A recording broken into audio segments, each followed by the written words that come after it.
Sejam bem-vindos a mais um programa Bate-Papo Empreendedor, aqui no Portal Plural, trazendo para você conhecimento, trazendo muita informação.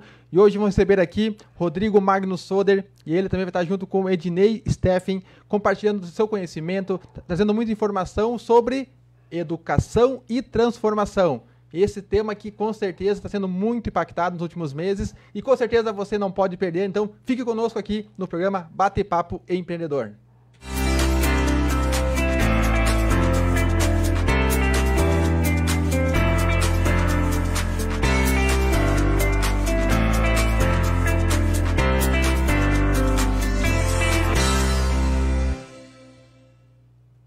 Muito bem, mais um programa Bate-Papo Empreendedor aqui ao vivo no Facebook do Portal Plural. Estamos também no YouTube do Portal Plural e também na Rádio Portal Plural, trazendo para você então informação de qualidade, trazendo para você conhecimento. E hoje estamos aqui com uma dupla que com certeza tem muito conhecimento, tem muito a agregar para nós. Rodrigo Soder, que já esteve conosco aqui, é um dos idealizadores também, que nos auxilia na construção do programa Bate-Papo Empreendedor. E hoje vieram aqui então tirar um pouquinho do tempo para contribuir conosco aqui. Pedir para você que está chegando aí, compartilha, marque seu amigo nos comentários para que ele também possa ter acesso a esse conteúdo de extremo valor. E eu vou passando já para o nosso amigo João aqui. Boa noite, João. Boa noite, Rodrigo. Na vida, passamos por diversas transformações. As transformações acontecem de tempos em tempos e muitos são longínquos. Por exemplo, foi o caso da Revolução Industrial no século XVIII. Durante a Revolução Industrial, houve a inserção de tecnologias e inovação. E isto impactou na vida das pessoas e principalmente na forma de produzir, de viver e de aprender. E hoje estamos aqui com dois experts na área de educação que vão falar um pouquinho mais sobre educação e transformação. Boa noite, Rodrigo. Boa noite, Ednei. E eu já vou começar assim, deixando vocês se apresentar antes da pergunta. Beleza? Ednei, fala um pouquinho de você para as pessoas conhecerem um pouquinho mais de você. Boa noite, pessoal. Uma grata satisfação estar aqui participando desse momento que é tão importante, que é tão rico. Nós também refletirmos sobre educação, né? Então, eu sou Ednei Steffen, atualmente coordenador de projetos estratégicos na CETREM e também coordeno o curso de Engenharia da Computação na CETREM. Isso aí, bem-vindo. Rodrigo. Boa noite, também prazer estar aqui com vocês para falar, né, sobre educação e falar sobre educação é falar sobre a vida, né, sobre o mundo. E eu também sou servidor público, sou professor, sou educador no Instituto Federal Farroupilha. Lá eu também coordeno o Núcleo de Inovação Tecnológica. Então eu acredito que a gente possa hoje trazer aí um bom bate-papo aí para as pessoas poderem refletir sobre um pouco esse tempo que a gente está vivendo. Muito bem. Eu abri falando um pouquinho sobre a Revolução Industrial do século XVIII, na qual que veio inovações e veio transformações. Então nós estamos tendo uma grata satisfação de nós estarmos vivendo num período, numa época que está havendo outra grande transformação na humanidade.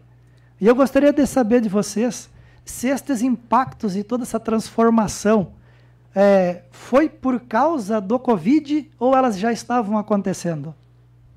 Bom, eu acredito que elas estavam em curso, mas a Covid-19 acelerou.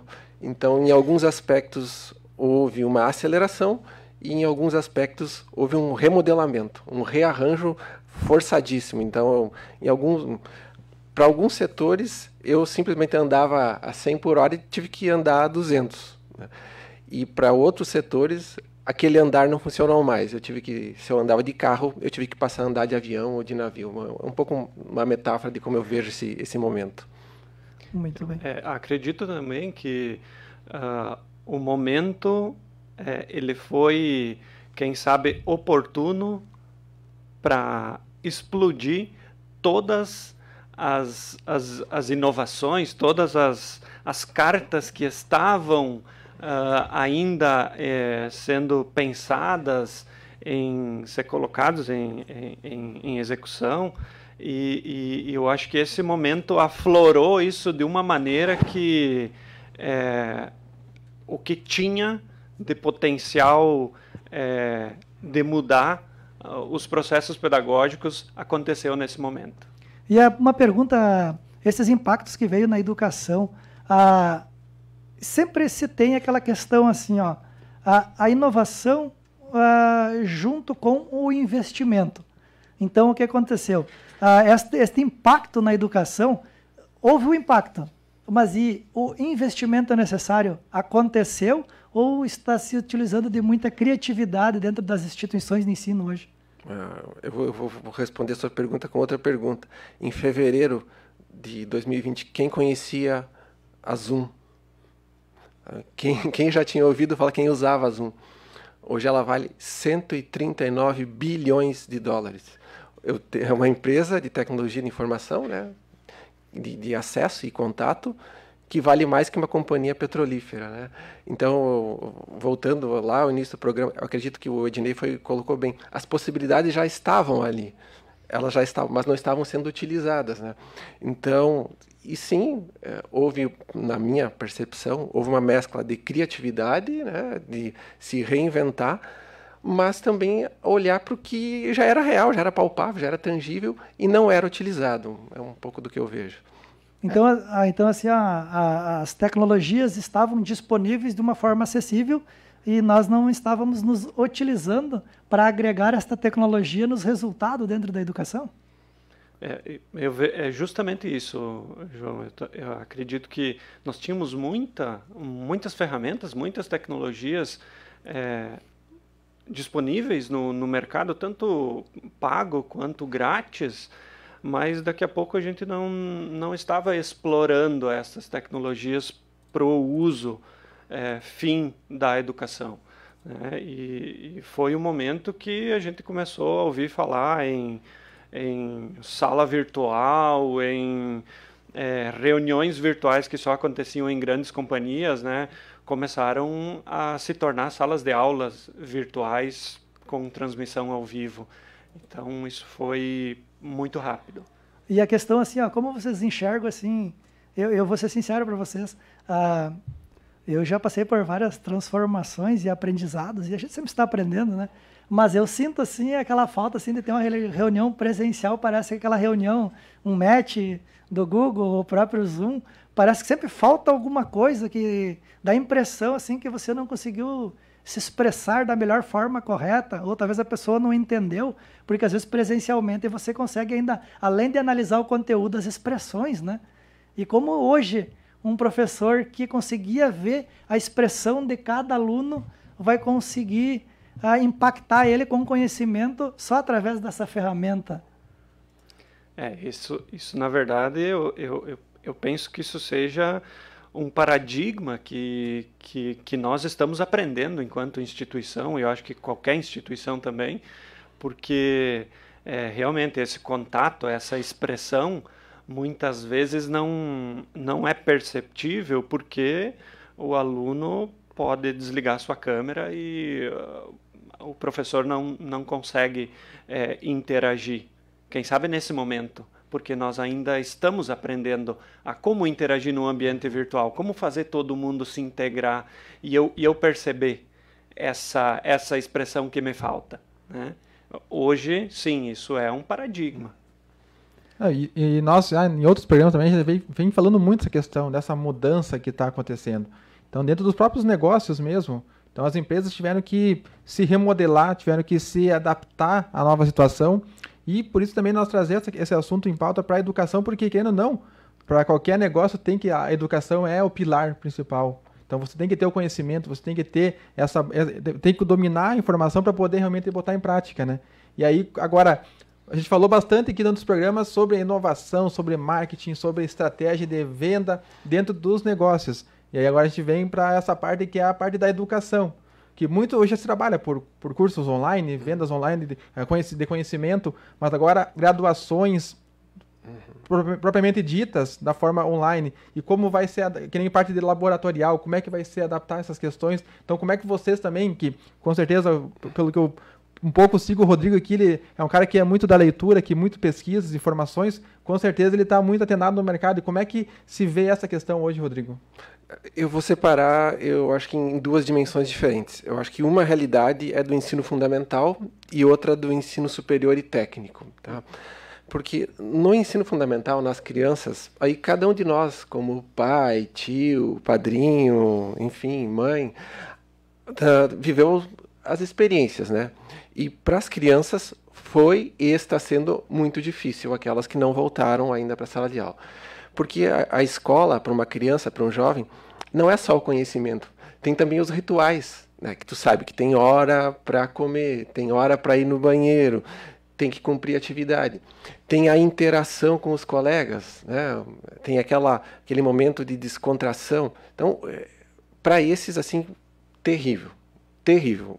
Eu vou classificar quase como um ano perdido. Perdido no sentido de que é um ano em que não se puderam viver essas experiências que para eles teriam sido muito importantes. No ensino superior e no ensino técnico é mais fácil a passagem do mundo físico para o mundo virtual. A pessoa está mais focada, ela já tem uma bagagem cultural. Então, vou voltar àquela questão da reunião, né? Que antes a gente falava. As reuniões ficaram mais produtivas, mais rápidas, né? Tem uma pauta a ser seguida e se segue. Numa reunião mais informal, você tem o cafezinho, você tem a distração normal. Se perde, sim, esse olho no olho, esse contato, e às vezes muitas boas ideias deixam de nascer por essa falta de interação.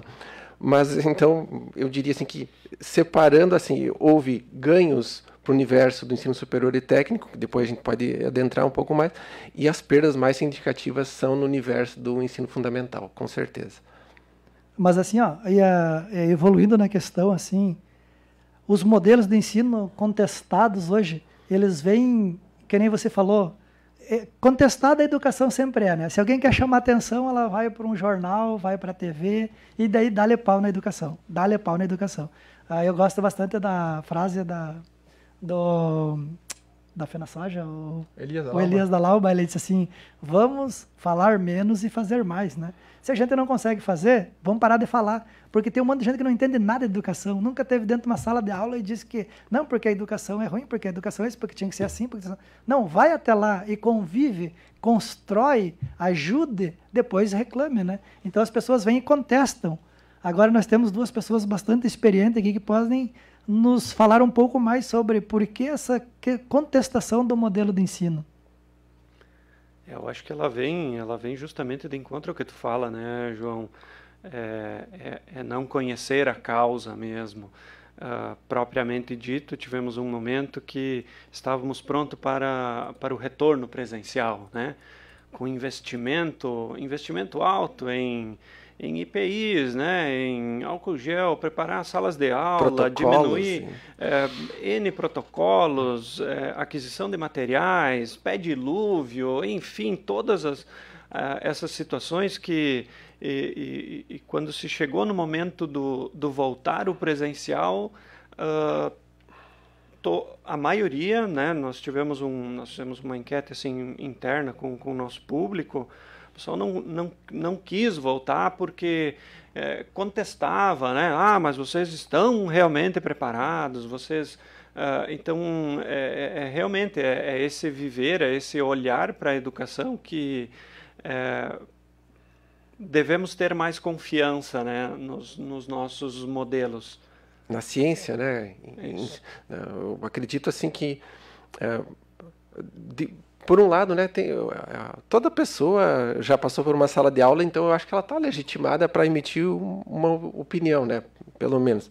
Mas eu penso que os modelos de ensino, os modelos, esses vêm sendo contestados não só de agora, já era na geração dos nossos pais, né?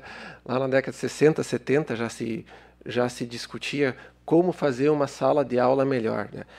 Eu vou usar assim, uma metáfora, eu tenho uma teoria, né, que eu sou um pouco crítico do atual modelo, mas não só eu, né? Eu acho que a maioria dos educadores só a gente não enxergou ainda a luz no fim do túnel.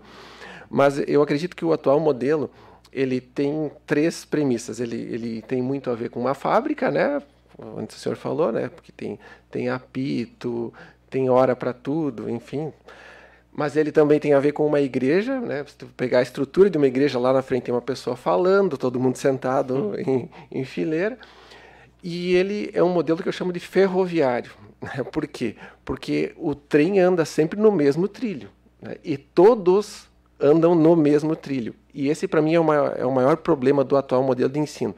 Porque para o Ednei, o interesse dele pode ser esse Rodrigo aqui tem outro interesse, esse Rodrigo tem outro, o seu João tem outro interesse.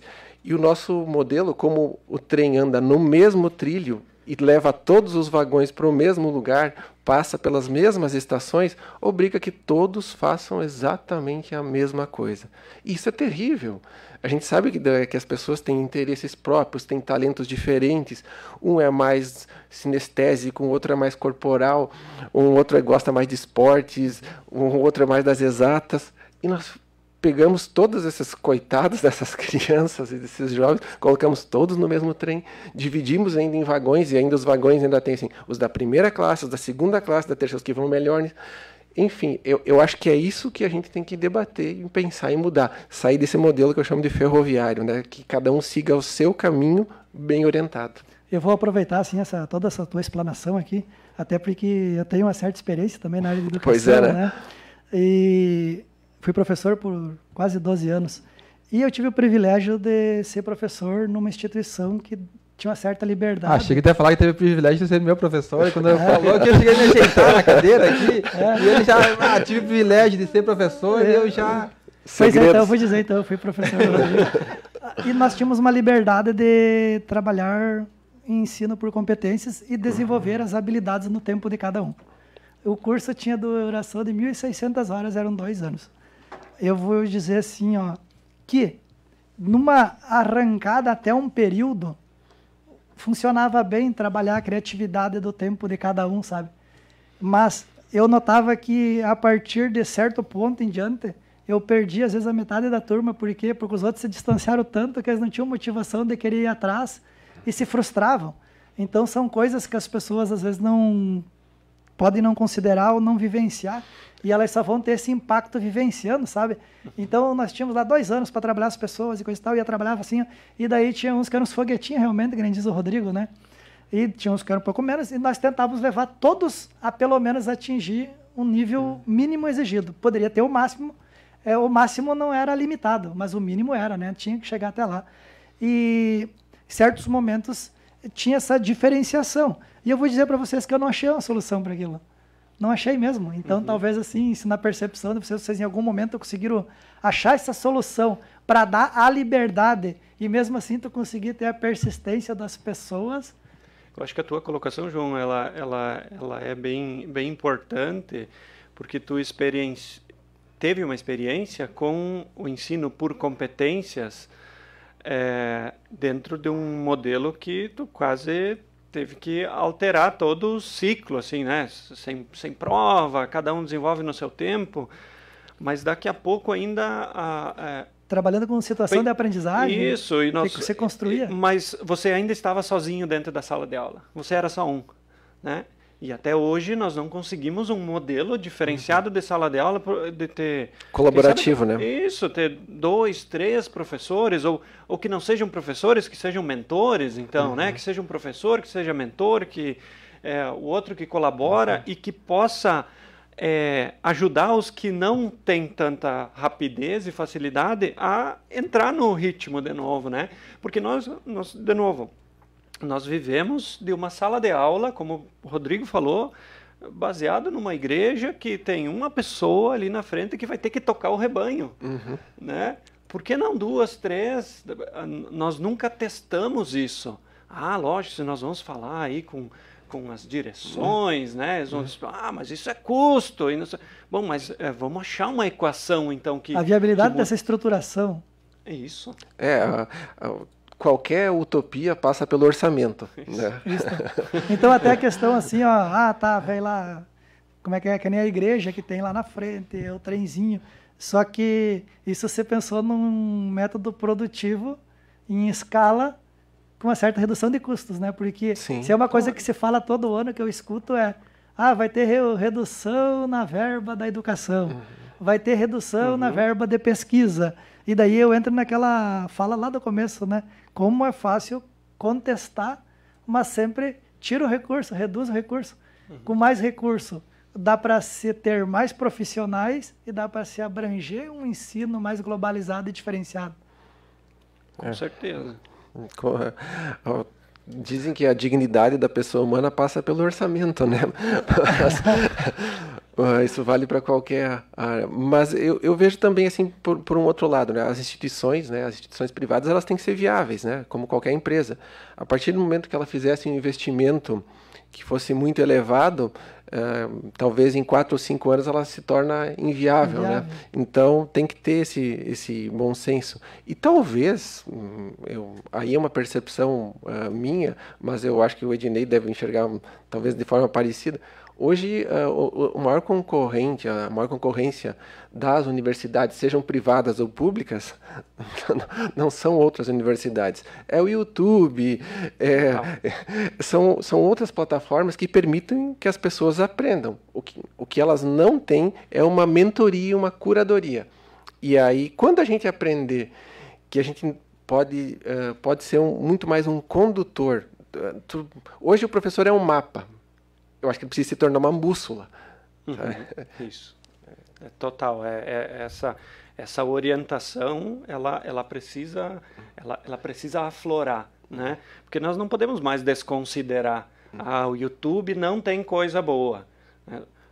Tem, o pessoal quando tem uns dias antes de prova, a gente tem relatos de que eles vão para o YouTube para ver como é que faz o cálculo lá do melhor professor da melhor universidade de São Paulo. É que, né, uma coisa que eu me falo, o que tu precisar, tu acha no YouTube, tanto pro bem como pro mal também, né?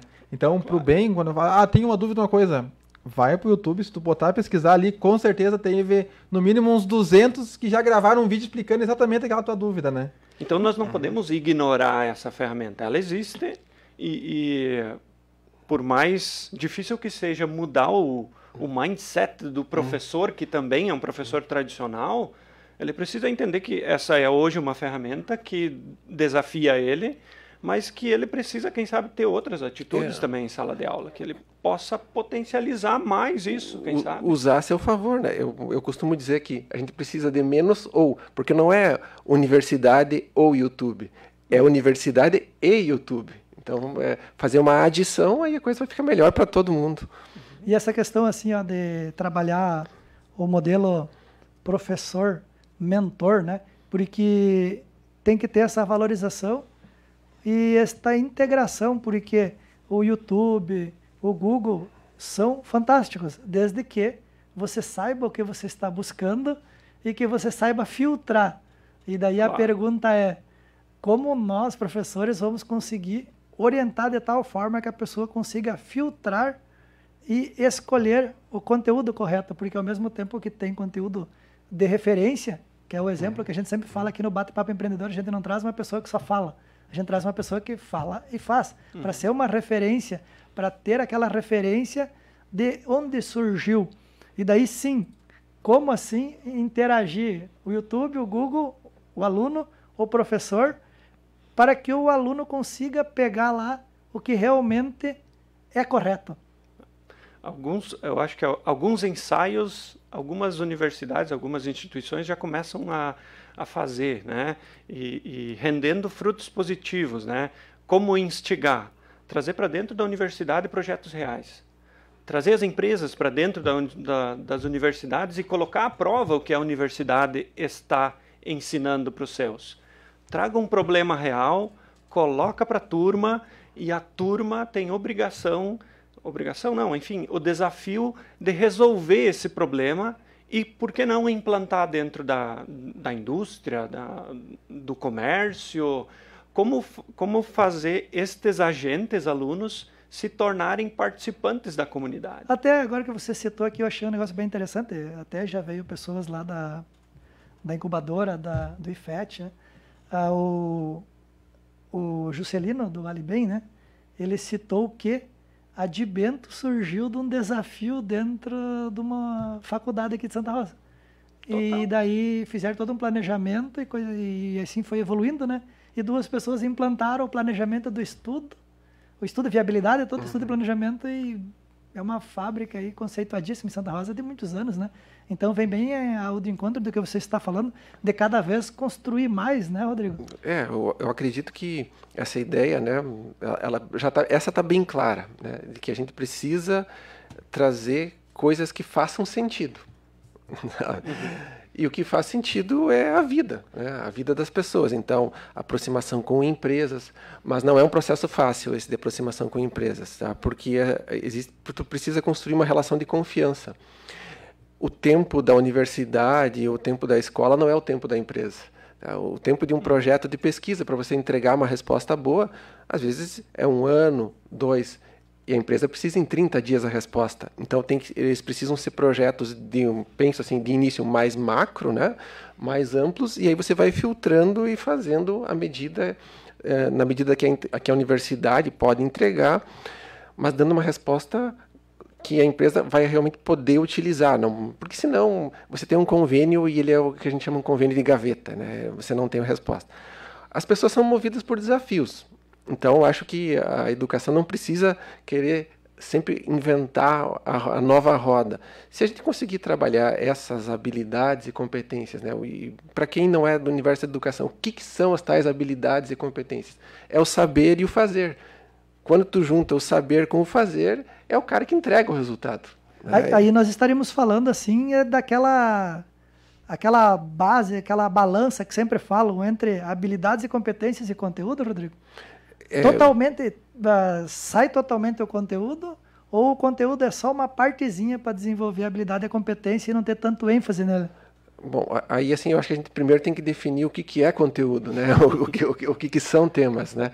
Porque, e aí, mais uma vez, eu entro na questão da personalização e dos significados. Assim, o que é significante para mim pode não ser para o Ednei, sabe? Então, eu acho que assim, dá liberdade, né? E eu acho que os modelos, assim, tanto no ensino fundamental, eles têm que ser modelos que permitam que o aluno faça escolhas. Eu quero estudar esse ano mais a área das exatas. Perfeito. No ano seguinte eu quero me voltar mais para as humanas. Perfeito. As universidades também. Aquilo que acontece nas universidades americanas há 100 anos, que o aluno constrói a grade dele, né? Ele cursa 2, 3 cadeiras na sociologia, 2 na administração, 1 na TI, e ele monta o portfólio dele de conhecimentos. Então, isso. E definir o que é conteúdo, né? Conteúdo tem que ser algo que faça sentido. A partir do momento em que a pessoa gosta de algo, enxerga que aquilo vai ser importante para ela, ela vai buscar, ela vai pegar aquele... Se para resolver o desafio ela precisa estudar física, ela vai estudar. Se ela precisa aprender programação, ela vai aprender. Então, acho que naturalmente esse filtro acontece. Muito bem. Então, o filtro da habilidade, competência e conteúdo, na verdade, não se separa. Eu acho que não. Se constrói junto o tempo todo. Então, às vezes as pessoas querem falar bonito de educação, né? Olha, nós temos que revisar conteúdo, grade curricular, estão totalmente fora do pensamento, que tem que ser esta construção de acordo com a vontade e a necessidade da pessoa para o contexto da vida dela própria, né? A gente está falando no plano do ideal, né?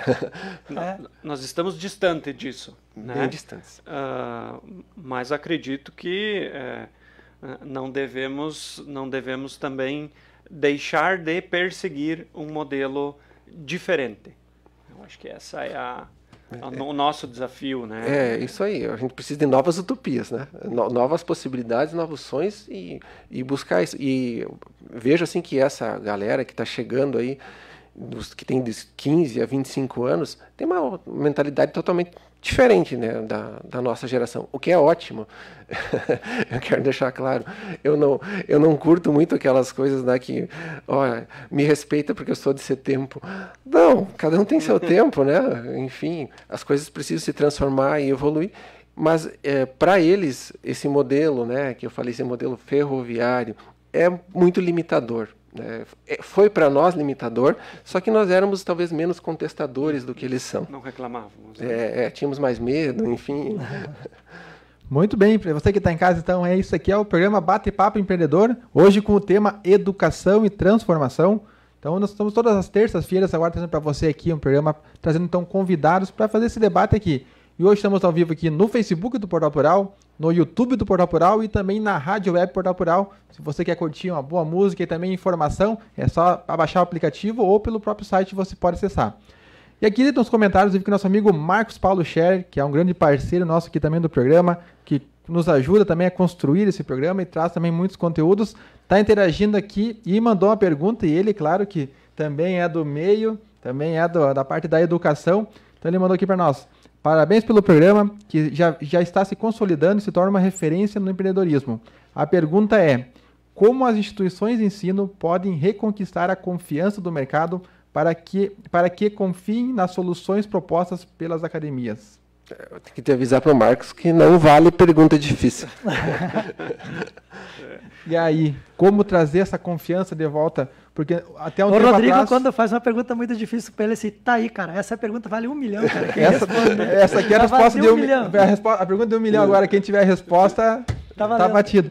Porque até um tempo atrás, o que acontecia? Um bom tempo atrás, não tinha, era meio que via de regra. Terminou o ensino médio, vai para a faculdade, vai lá garantir o teu diploma para ter tua profissão, poder trabalhar.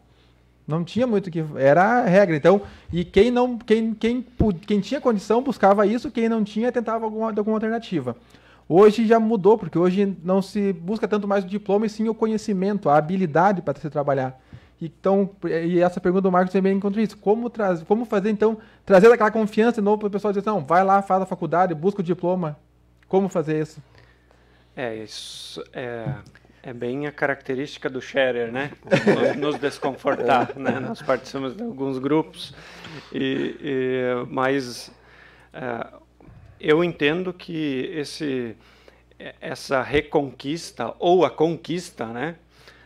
Ela vai, quem sabe, de uma sensibilização por parte da indústria ou por parte do comércio mesmo, entender que a universidade não é mais uma universidade com portas fechadas, né? A escola não é mais um ambiente que só entra pai e aluno. Precisa ter esse envolvimento. As universidades querem ser desafiadas. Elas estão abertas a isso, né? E eu acho que esse é o ponto. Como resgatar a confiança? Nos deem um voto. Nos deem um voto. E façam nessa medida. A confiança ela tem sempre dois sentidos, né? Mas eu, sendo bem pragmático, eu acho que para resgatar a confiança, né, o primeiro passo, como o Dinei falou, é aproximar esses atores, né, e começar com projetos pequenos. Dar pequenos passos. E aí, a partir do momento que um projeto pequeno deu certo, aparece o resultado, eu tenho confiança para um projeto um pouco de mais fôlego. E assim, ao longo dos anos, nós vamos construir uma relação bem mais de proximidade. E como o Ednei foi muito feliz na colocação dele, as portas estão abertas. O que está faltando talvez é falar a mesma língua, conseguir o mesmo código, né? Hoje a gente está falando em línguas diferentes. Mas aí a necessidade é a mãe da inovação e da evolução. Talvez, a partir do momento em que... Vamos pensar, por exemplo, assim, a nossa região. Eu já falei isso aqui. A gente é muito dependente do setor metal mecânico, né? Santa Rosa, o PIB de Santa Rosa é mais de 30% advém desse setor. E esse é um setor que está enfrentando uma transformação com a indústria 4.0 tremenda. Como nós vamos conseguir fazer com que esse setor consiga se renovar, se reciclar e se adaptar a esse novo mundo? É através da pesquisa, da ciência. E quem faz isso? As universidades. Então, eu acho que essa aproximação ela está forçada a acontecer. E até mesmo não só a própria indústria, né? Se nós pegarmos aí a universidade, vamos falar assim de um advogado, vamos falar de um médico, vamos falar do próprio professor, né? Mesmo que nós estamos falando de educação, tem vários professores que não têm formação nenhuma e saem querendo ensinar, né? Mas eu acredito que não pode haver esta, não é nem dúvida quanto à instituição e o ensino e sua formação, né? Porque tu imagina só, tu pega lá, pode ser na faculdade, pode ser na parte mais da educação básica, você pegar uma pessoa que não tem formação nenhuma e vai dar para você educar seu filho, o que vai sair lá no futuro? Você vai pegar o próprio médico, né? Eu vou pegar e vou estudar no YouTube, vou ver as minhas apostilas e vou ler lá e vou fazer uma cirurgia do coração, né? Então, assim, ao mesmo tempo que tem áreas em análise e desconfiança, tem outras áreas que cada vez se assina mais embaixo, né? E nós vamos ter que construir a inovação para quê? Para ter a evolução pessoal do ser e da nossa própria comodidade, né? Porque as inovações vêm para trazer uma certa comodidade, um certo conforto, né?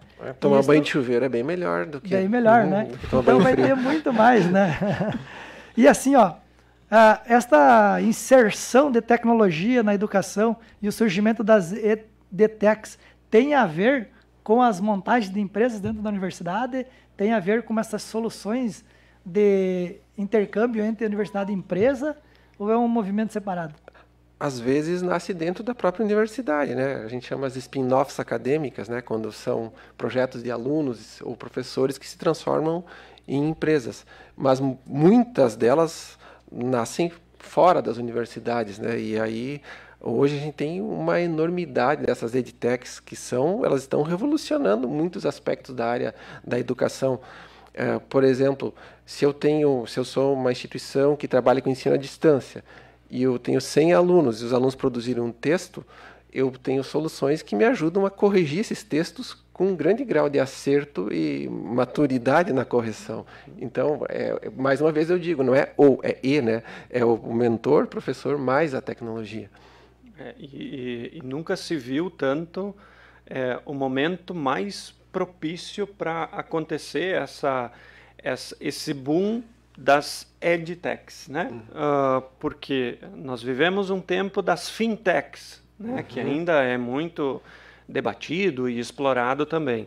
Mas acompanhando, ainda no mês passado, saiu um analista de uma grande empresa de investimentos aí do Brasil, que apresentava uma tendência para os próximos 5 anos, um movimento de investimento mais de 18 bilhões em alternativas para a educação, em pequenas novas evoluções tecnológicas para a educação.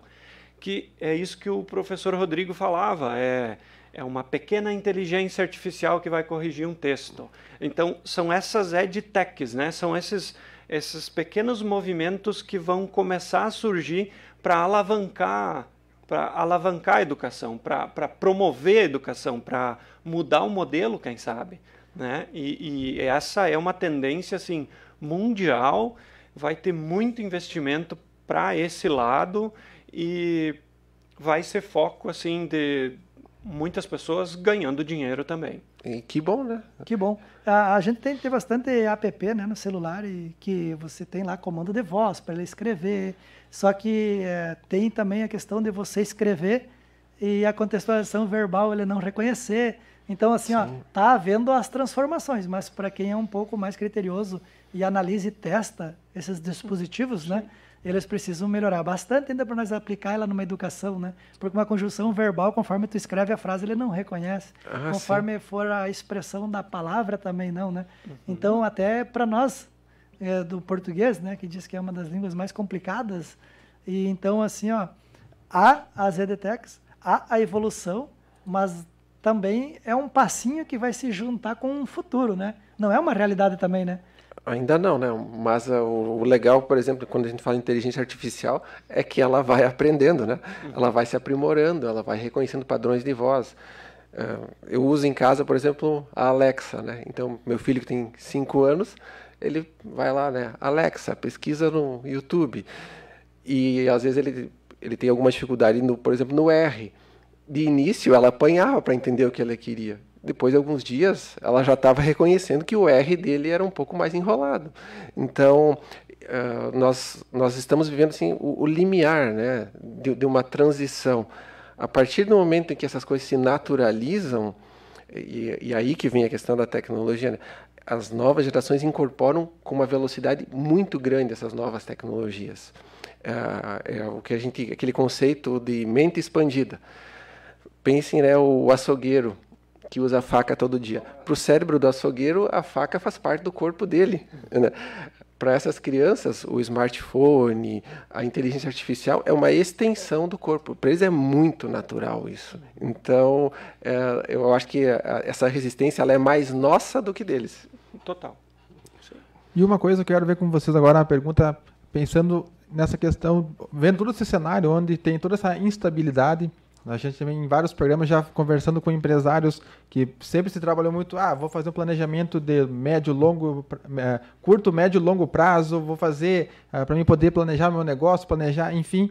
E como é que as instituições de ensino estão se programando para 2021? Pensando em cima de todo esse cenário, agora diminui bandeira, aumenta a bandeira, mexe, vai, faz, acontece. Vocês já têm hoje mais ou menos uma visão para 2021? Como é que tá as conversas nos bastidores hoje nesse sentido aí? Na verdade, assim, esses retornos, eles são instáveis ainda, né? Nós, há pouco, saímos de casa com uma notícia de que no dia 1º de março estaremos todos presenciais nas instituições, né, em 2021. Mas, né, nós vamos chegar num momento ainda diferente, daqui a pouco, enfim, coisas... nós vivemos num período esquisito que as coisas mudam muito rápido. O fato mais certo é que, antes da pandemia, nós tínhamos um modelo. Chegou a pandemia, viramos um modelo totalmente diferente, e o depois da pandemia não vai ser o modelo mais que nós tínhamos antes. Então, ele é um novo modelo que vai se fundir com tecnologias, com projetos, com salas de aula diferentes, né? Porque são novas experiências que não tem mais agora como nós voltarmos como nós estávamos. Né? Então, vai demandar, e está demandando já, um planejamento assim, o que nós vamos fazer quando nós voltarmos o presencial? Como nós vamos operar? O que nós vamos oferecer para os acadêmicos agora? Eu acho assim, que é um tempo assim, de que está sendo quase impossível fazer previsões, né? Tudo é muito volátil, tudo muda. Então você pode fazer uma previsão para retorno em março, mas de repente nós vamos ter em janeiro uma baixa nos números de contaminação e em fevereiro uma alta. Já mudou o cenário de novo, né? Então é bastante complexo. Então, para as instituições privadas, é aquela coisa de lidar com essa incerteza, até porque ela depende da mensalidade para manutenção das suas atividades. Para as instituições públicas, como eu, que trabalho no IFAR, é questão do orçamento do governo, e os cofres estão raspados também. Então, assim, a dificuldade está em todas as pontas. E não só é difícil fazer previsões, como se nós vamos voltar lá a março, quando teve o lockdown. Né? Hoje é fácil criticar, dizer, fechamos muito cedo, paramos. Mas ninguém sabia, ninguém conhece essa doença. O que iria fazer?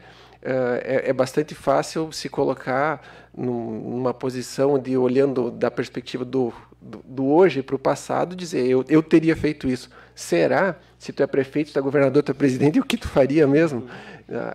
Tu estás com a responsabilidade. Então, eu vejo assim, Rodrigo, que é um cenário de incerteza, e as coisas vão ter que se construindo a partir do momento, a cada momento é um novo momento. Cada dia é um novo dia. Perfeito. E como pensar a educação, como pensar em transformação do universo da educação e das profissões com tanta instabilidade e volatilidade? Olha, eu acho assim que a gente veio aqui, né, para fazer esse diálogo sobre educação. Se o senhor me perguntasse assim, qual seria a tua receita? Eu não tenho uma receita, eu não sei a resposta. Eu acho que a resposta vai construir-se ao longo dos próximos anos. Mas, em falando sobre as profissões, eu acredito que as universidades vão ter que rever a estrutura curricular, o tempo. Não dá para mais ter cursos de 4, 5 anos sem que eu tenha entregas parciais. Tá? Então, eu estudei 1 ano, eu já estou habilitado para um aspecto. Eu fiz mais um ano, fiz 2, estou habilitado. Aí eu chego no final do terceiro, quarto ano, aí sim eu tenho a formação total. Mas não dá para esperar 4 anos para eu ser o bacharel. Até porque as empresas elas não perguntam qual é teu título. Sabe fazer? Está contratado. Que vem de novo ao encontro das habilidades e competências, né? Isso aí. Eu vou te contratar não porque tu é um bacharel mas assim, tu domina essa ferramenta, tu domina essa técnica. Ah, sim, ok, mas eu estou no primeiro semestre Cara, vem, eu só preciso que tu resolva meu problema. E nós voltamos de novo, né? Resolução de problemas, como isso é importante. E como você postar hoje como um profissional que vai conseguir resolver o problema em algo tão instável, né? Por exemplo, assim, aí eu vou ser um profissional contratado pela CETRAN para pensar o resultado da CETRAN para o ano que vem ou para esperar os alunos e ver o que vai acontecer. Como agir neste momento? Isso com certeza é algo desafiador, né? Eu acho que se alguém trouxesse essa solução hoje, ia ser um cara que ia ganhar muita grana, né? Tá aí um foco de empreendedorismo, né? Um estudo dessa magnitude que pudesse traçar um caminho certeiro, né? Então, quando nós não temos essa receita, é ir testando, né? Testando, errando rápido e mudando o modelo de novo. Então, transformando a própria instituição, que tem muitos anos, numa própria startup, né? Justo. Fazer do 20 em 20, 10 em 10, né? Quais as 10 próximas ações que nós vamos fazer? Essa. Roda rápido e retoma. Vê o que deu certo, continua, o que não deu, melhora volta. E segue à frente. Então hoje você vai ter que ter muita questão assim vai ter que ter uma cadeira assim para trabalhar muito o feeling das pessoas, né? Mindset, né? A tal da mentalidade. Por isso que hoje aquelas perguntas clássicas, né, que eram da filosofia, agora são da engenharia.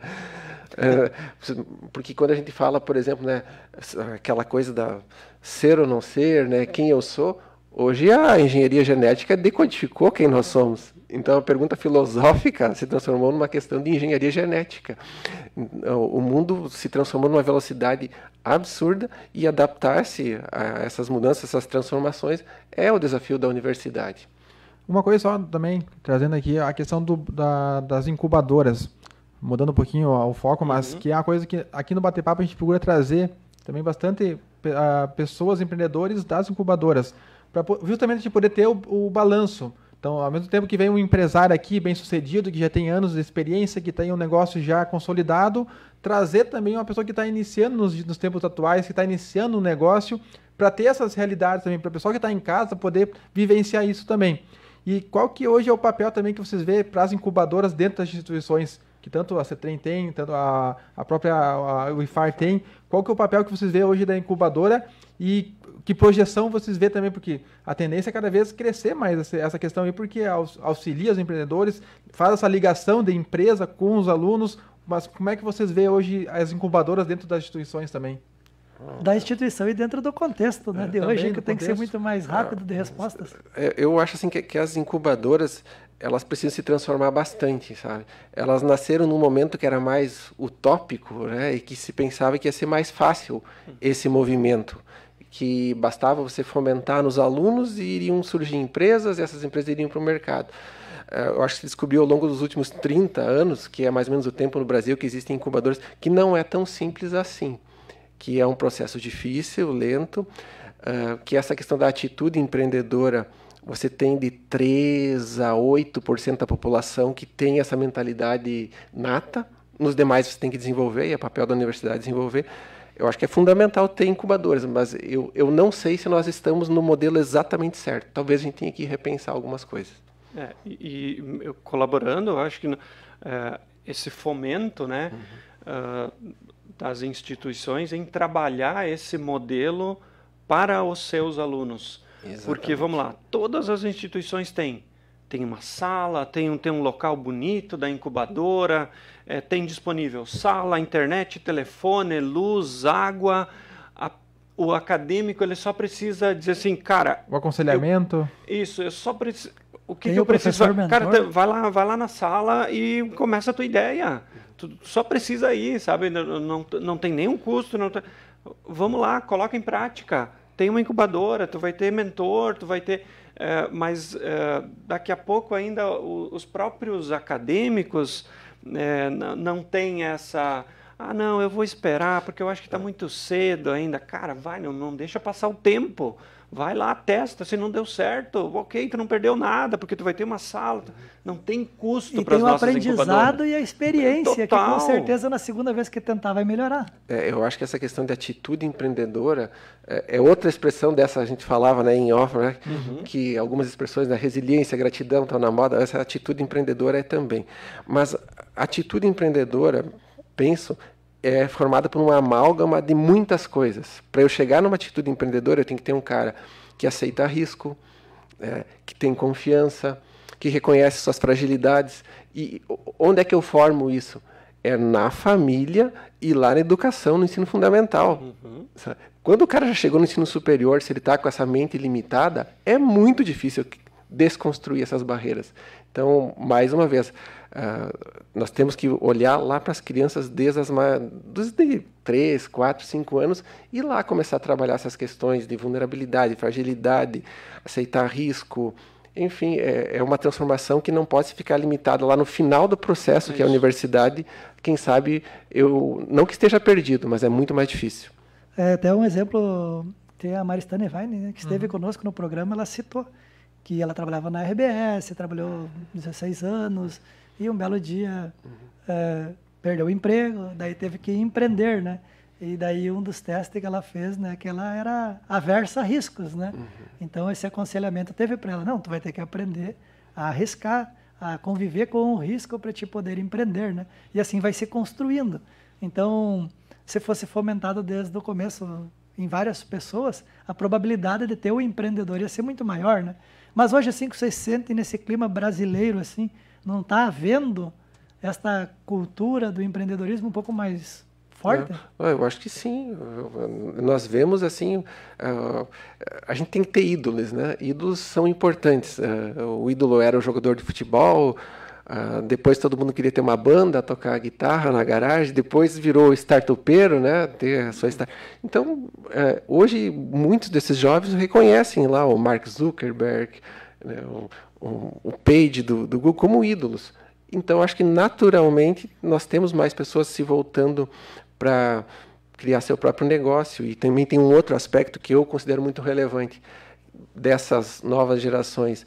Eles não querem fazer algo que eles não gostam.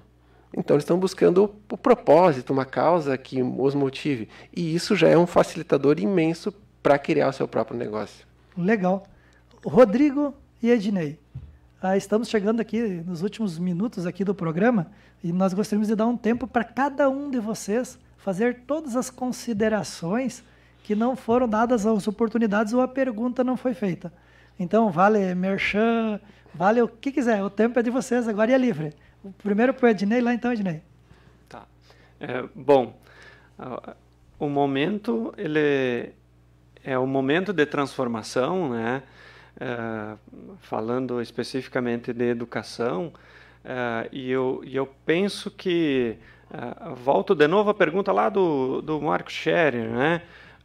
Trazer essa confiança, fazer com que as indústrias, o comércio enxergue de novo na universidade um potencial para alavancar seus negócios, vai ser o nosso principal foco de ação, né?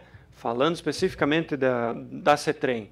Nós temos, e até eu estou num cargo que no ano passado não existia, coordenador de projetos estratégicos. O que tem um coordenador de projeto estratégico? O que eu sou? Então, eu vou conversar com as empresas, eu vejo uma possível dor das empresas e digo, cara, vem cá, vamos desenvolver isso lá dentro. Deixa eu te mostrar que eu posso.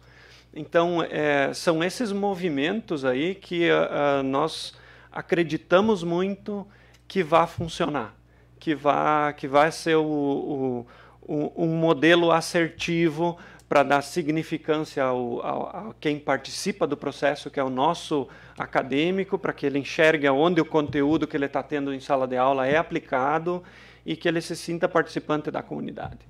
Então, legal. Bom, primeiro, assim, de um ponto de vista institucional, eu, né, como professor lá no IFAR, eu vejo que os movimentos são bastante semelhantes. É repensar, reorganizar aquilo, e tem que ser tudo feito com velocidade e com assertividade, né? Eu acho que todas as entidades, instituições precisam se reinventar. E também, assim, não fazer política de terra arrasada. Porque muitas das coisas que essas instituições aqui da região, né, ou que, por exemplo, no meu caso do IFAR, vem fazendo, está dando muito certo. Não vamos tomar 2020 como uma regra. Ele é um ponto fora da curva, né? E sobre o 2020 em si, aí eu acho que tem sido... 2020 foi uma grande escola. Só que todos foram matriculados à força. Sabe? Não teve escolha se você quer ou não quer participar. Então, foi um momento de mais introspecção, de repensar muitas coisas. Todo mundo sentiu falta de reencontrar pessoas, dos pequenos prazeres e das delícias da vida, né? Então, eu acho que foi um ano que nós, como seres humanos, vamos sair melhores. Teve sofrimento, tem morte, tem dor, mas nós vamos sair melhores daqui. Essa é assim, a minha mensagem de final do ano, já que estamos chegando aqui 8 de dezembro, é otimista. Nós vamos ter um 2021 melhor, porque as pessoas estarão melhores. Muito bem. Perfeito. E tem aquela questão também, nós estamos falando aqui de educação. E tem a frase que eu trago muito comigo, que é o conhecimento é algo que ninguém te tira.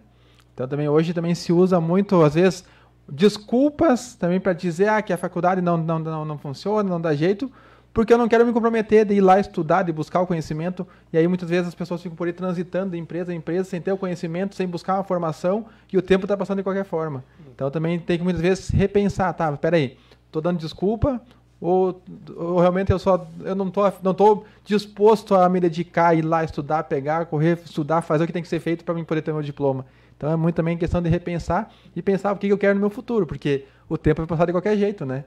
Fazendo ou não fazendo nada, o tempo está passando, e se você não buscar o conhecimento, você vai ficando para trás, porque nessa velocidade que o mundo está evoluindo, quem domina do conhecimento já está apavorado. Imagina então quem não tem o conhecimento, né? Então é isso aí. Então, até mesmo que uma das grandes questões, além de todas as características que o Rodrigo citou antes, o Rodrigo Soder, a resiliência, enfim, todas as palavras bonitas, né?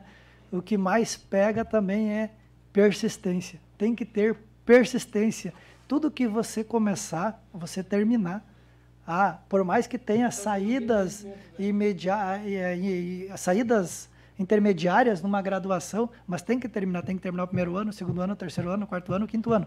Ok, você pode se utilizar do conhecimento já do primeiro ano, depois se utilizar do conhecimento que você teve até o segundo ano, mas principalmente é persistência, e buscar o conhecimento nunca é demais. Seria isso, Rodrigo? Com certeza. Então, chegamos aí ao fim de mais um programa. Quero agradecer, então, aqui nossos convidados, então, o Rodrigo, o Ednei também, por ter vindo aqui participar do nosso programa. Agradecer o João também, o nosso amigo Celso, e também no comando da transmissão. E obrigado também a você que esteve conosco até aqui, tanto no Facebook, como no YouTube e na Rádio Web. Lembrando, então, toda terça-feira, 19 horas, aqui no Portal Plural, você tem o Bate-Papo Empreendedor. Se você quer ver os programas que já passaram por aqui, então acesse nosso site, www.batepapoempreendedor.com, e nos vemos até o próximo programa. Tchau, tchau!